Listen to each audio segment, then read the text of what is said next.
not expecting that.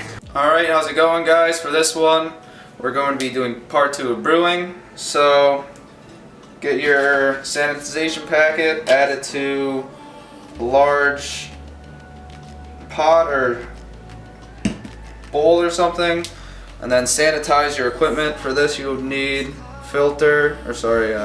funnel, tubing, these two stopper thingies, and this device. Alright, and you're gonna need obviously your beer, a pot, a larger pot, and yes. So for this, you want one of these flip top bottles, so you can add the beer in it, and it's easy to use without equipment. So pour a little bit of the sanitizer in it, shake for a minute about.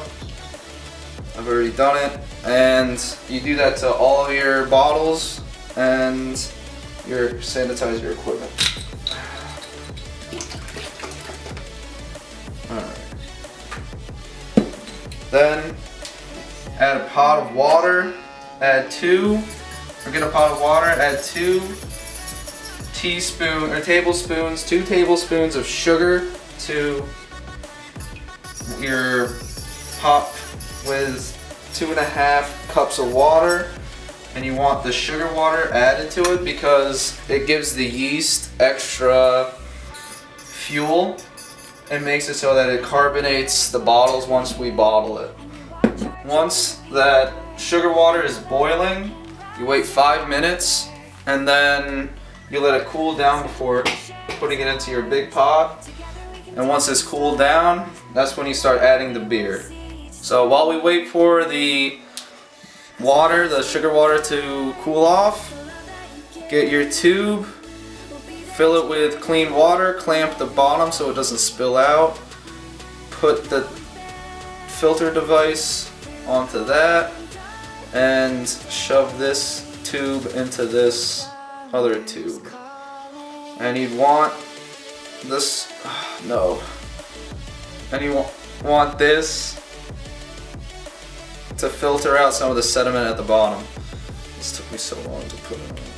Oh, there we go. Alright. Like that. You shove it in like that. Alright, so then you put that device into your gallon, and then you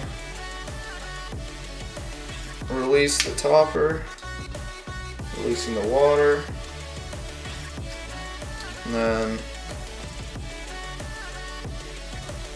it should start filtering it out.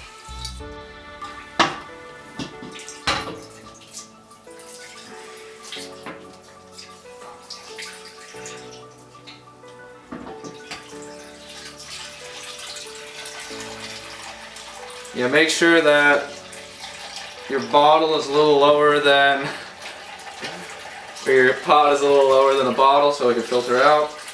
And that's how it works. Alright. Oh, it smells pretty good, guys. And it's almost done. That's going by pretty fast. Doesn't look like there's any sediment on the bottom of this or anything. So we are fine.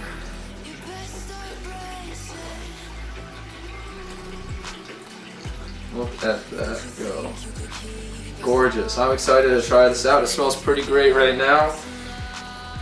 Smells like a success to me.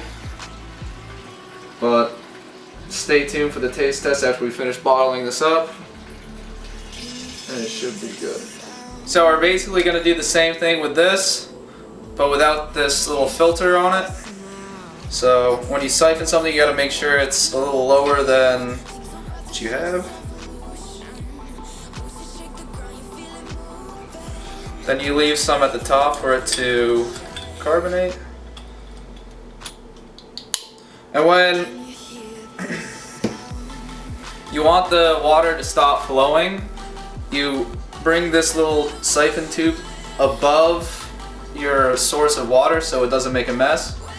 And then that's how you do it. And make sure that you're using your clean bottles.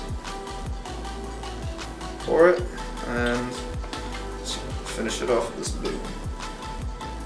Alright guys, once you finish bottling your beer, put it into a nice cold area for about 1 to 2 weeks, and that'll allow the yeast to eat up that sugar water and carbonate your beer.